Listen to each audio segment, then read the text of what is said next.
Our show tonight, as you already know, is a debate between William Lane Craig and Sam Harris, coming together for the very first time to discuss the question, are the foundations of moral values natural or supernatural? And now on with the show.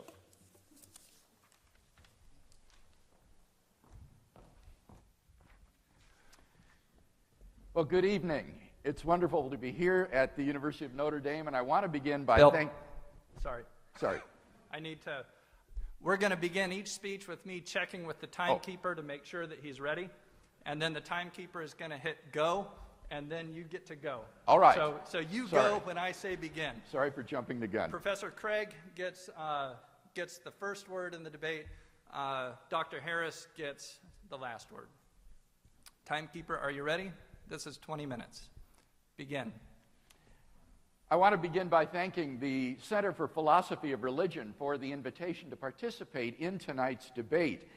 The question of the correct foundation of morality is one that is not only of tremendous academic interest, but also one that has enormous practical application for our lives. Now, to begin with an important point of agreement, Dr. Harris and I agree that there are objective moral values and duties. To say that moral values and duties are objective is to say that they are valid and binding independent of human opinion. For example, to say that the Holocaust was objectively evil is to say that it was evil even though the Nazis who carried it out thought that it was good. And it would still have been evil even if the Nazis had won World War II and succeeded in brainwashing or exterminating everyone who disagreed with them so that everybody thought the Holocaust was good. One of the great merits of Dr. Harris's recent book, The Moral Landscape, is his bold affirmation of the objectivity of moral values and duties. He inveighs against what he calls the overeducated, atheistic, moral nihilists and relativists who refuse to condemn as objectively wrong terrible atrocities like the genital mutilation of little girls. He rightly declares, if only one person in the world held down a terrified, struggling, screaming little girl, cut off her genitals with a septic blade and sewed her back up, the only question would be how severely that person should be punished. What is not in question is that such a person has done something horribly, objectively wrong. The question before us this evening, then, is what is the best foundation for the existence of objective moral values and duties? What grounds them? What makes certain actions objectively good or evil, right or wrong? In tonight's debate, I'm going to defend two basic contentions. First, if God exists, then we have a sound foundation for objective moral values and duties.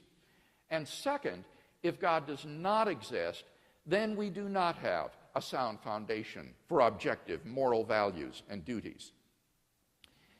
Now notice that these are conditional claims. I shall not be arguing tonight that God exists. Maybe Dr. Harris is right, that atheism is true. That wouldn't affect the truth of my two contentions.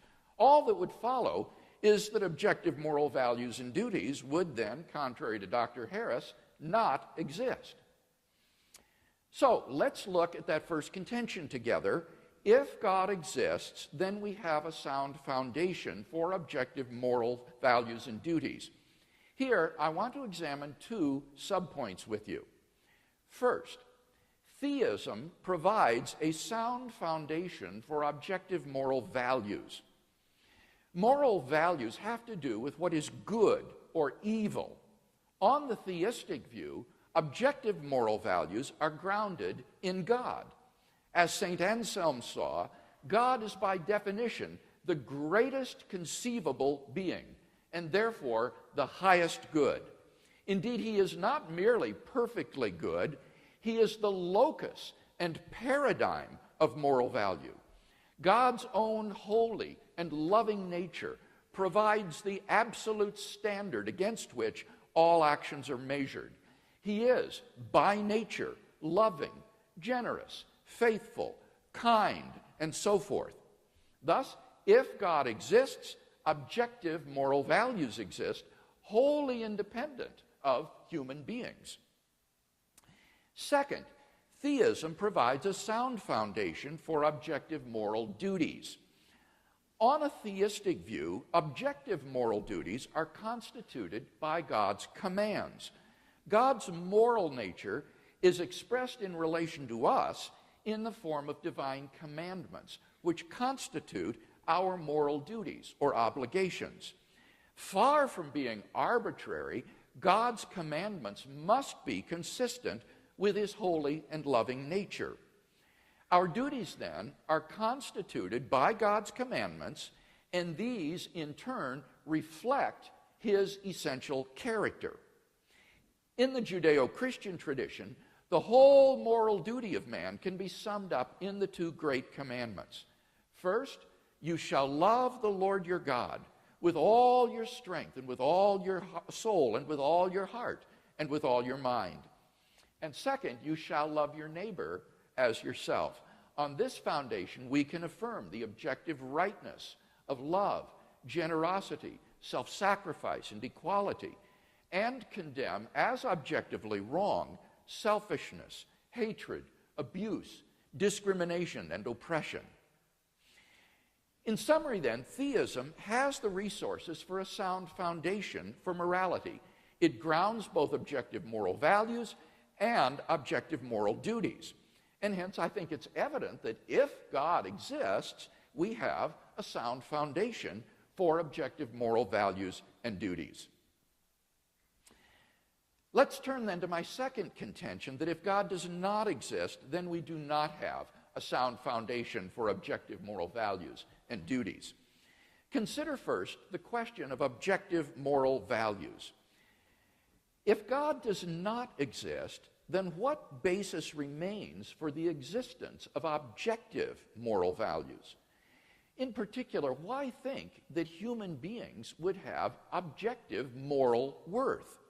On the atheistic view, human beings are just accidental byproducts of nature, which have evolved relatively recently on an infinitesimal speck of dust called the planet Earth, and which are doomed to perish individually and collectively in a relatively short time.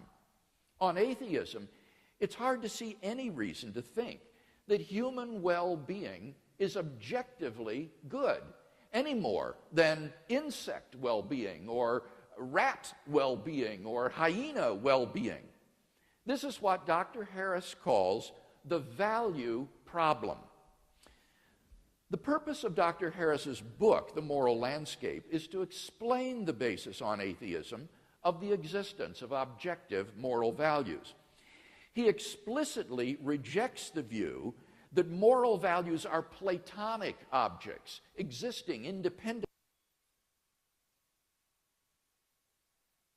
of the world. So, his only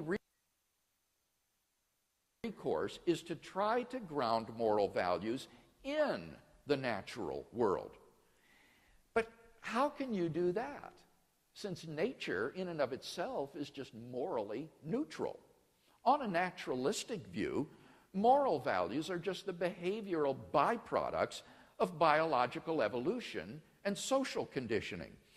Just as a troop of baboons exhibit cooperative and even self-sacrificial behavior because natural selection has determined it to be advantageous in the struggle for survival, so their primate cousins, Homo sapiens, have evolved a sort of herd morality for precisely the same reasons.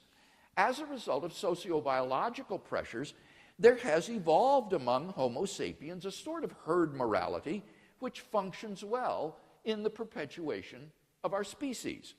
But on the atheistic view, there doesn't seem to be anything that makes this morality objectively binding and true. The philosopher of science, Michael Ruse, reports, the position of the modern evolutionist is that humans have an awareness of morality because such an awareness is of biological worth. Morality is a biological adaptation, no less than our hands and feet and teeth. considered as a rationally justifiable set of claims about an objective something, ethics is illusory. I appreciate that when somebody says, "Love thy neighbor as thyself," they think they are referring above and beyond themselves. Nevertheless, such reference is truly without foundation. Morality is just an aid to survival and reproduction, and any deeper meaning is illusory. If we were to rewind the film of human evolution and start anew, people with a very different set of moral values might well have evolved. As Darwin himself wrote in The Descent of Man, if men were reared under precisely the same conditions as hive bees, there can hardly be a doubt that our unmarried females would, like the worker bees, think it a sacred duty to kill their brothers, and mothers would strive to kill their fertile daughters, and no one would think of interfering. For us to think that human beings are special and our morality is objectively true is to succumb to the temptation to speciesism, that is to say, an unjustified bias in favor of one's own species. If there is no God, then any reason for regarding the herd morality evolved by Homo sapiens on this planet as objectively true seems to have been removed. Take God out of the picture, and all you seem to be left with is an ape-like creature on a speck of dust beset with delusions of moral grandeur. Richard Dawkins' assessment of human worth may be depressing, but why, on atheism, is he mistaken when he says there is at bottom no purpose, no evil, no good, nothing but pointless indifference? We are machines for propagating DNA. It is every living object's sole reason for being. So how does Sam Harris propose to solve the value problem? The trick he proposes is simply to redefine what he means by good and evil in non-moral terms. He says, we should define good as that which supports the well-being of conscious creatures. So, he says, questions about values are really questions about the well-being of conscious creatures. And therefore, he concludes, it makes no sense to ask whether maximizing well-being is good. Why not? Because he's redefined the word good to mean the well-being of conscious creatures. So, to ask, why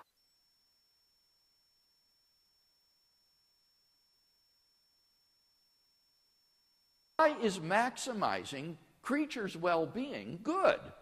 Is on his definition the same as asking, why does maximizing creatures' well-being maximize creatures' well-being? It's just a tautology. It's just talking in circles. So Dr. Harris has, quote-unquote, solved the value problem just by redefining his terms. It's nothing but wordplay. At the end of the day, Dr. Harris isn't really talking about moral values at all. He's just talking about what's conducive to the flourishing of sentient life on this planet.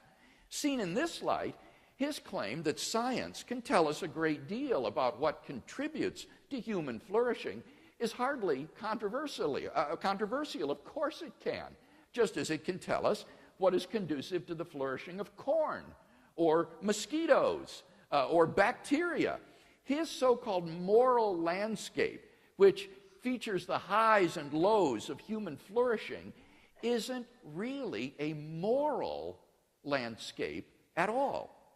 Thus, Dr. Harris has failed to solve the value problem. He hasn't provided any justification or explanation for why, on atheism, moral values would objectively exist at all. His so-called solution is just a semantical trick of an arbitrary and idiosyncratic redefinition of the terms good and evil in non-moral vocabulary. Second question, Does atheism provide a sound foundation for objective moral duties?